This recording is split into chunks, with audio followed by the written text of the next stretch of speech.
incredible evolution over the past few decades. It seems to have been very intentional, very strategic.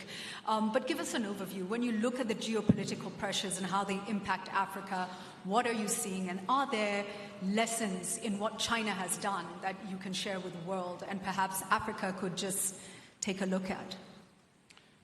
Thank you very much, Julia. Your Excellencies, Generals, Officers, ladies and gentlemen, it is my great honor to attend today's inaugural session of ISCA. It's my first visit to this great country of Rwanda, but I'm sure it will not be my last. Just like all of you, I listened very carefully to His Excellency President Kagame's important speech. I cannot agree with him more when he said, African security cannot be outsourced. I think President Kagame is not only a great leader of Rwanda, he's a great leader of Africa, and is a great statesman in the world of today. Now, when you say you cannot outsource security to other countries, in a sense, it means Africa needs to use your own brain power to make up your own judgment.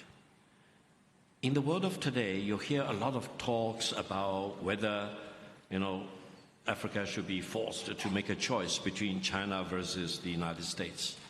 I think that's the wrong choice. The real choice for Africa, as well as for the rest of mankind, is whether the United States is doing the right thing or is doing the wrong thing, or whether China is doing the right thing or doing the wrong thing. If the United States is doing the right thing, work with the United States. But if the United States is doing the wrong thing, why should you bother about working with the United States or following its leadership? Similarly, if China is doing the right thing, why don't you want to work with China? And, God forbid, if China is doing the wrong thing, why should you work with China? That means African countries, people in Africa, need to use their own brain power to make a decision first, whether this country or that country is doing the right thing or the wrong thing.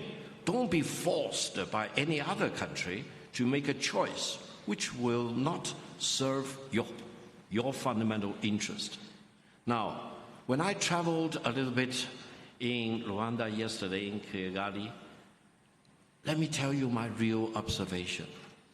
I think Kigali is in better shape today compared with China back in 1978, when China started to reform and opening to the outside world, attracting FDI into China. The philosophical point I want to emphasize is that if China can do this in 46 years, Rwanda and Africa can do it in the coming 4 decades or so.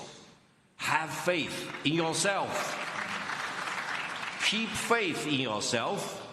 China is a success story which can be repeated by the great people here in Rwanda and the great people here in Africa.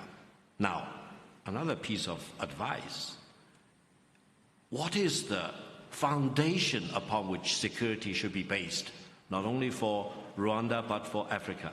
Security never exists in a vacuum. Security should be based on several things, which are the pillars. One is maintain stability at home. The other one is keep peace with your neighbors. And the third one, as Deng Xiaoping, for whom I had the great honor to work with before, development is the hard truth. Develop, develop, develop. In that context, whichever country which can really help you to achieve your development goal, he should be a friend. But don't be diverted. Don't be confused by some other country coming to you, say, no, let's put a premium on certain other things, on values, etc. And I do not want to build a bridge or a highway or a railway or a power station in your country. But if those countries which build these infrastructure projects in your country, they are not really meant good for you. No, that's not the truth. Decide with yourself. Use your own judgment as to which countries are really helping you to beef up infrastructure connectivity, your manufacturing capabilities, and in the African context in itself, power generation.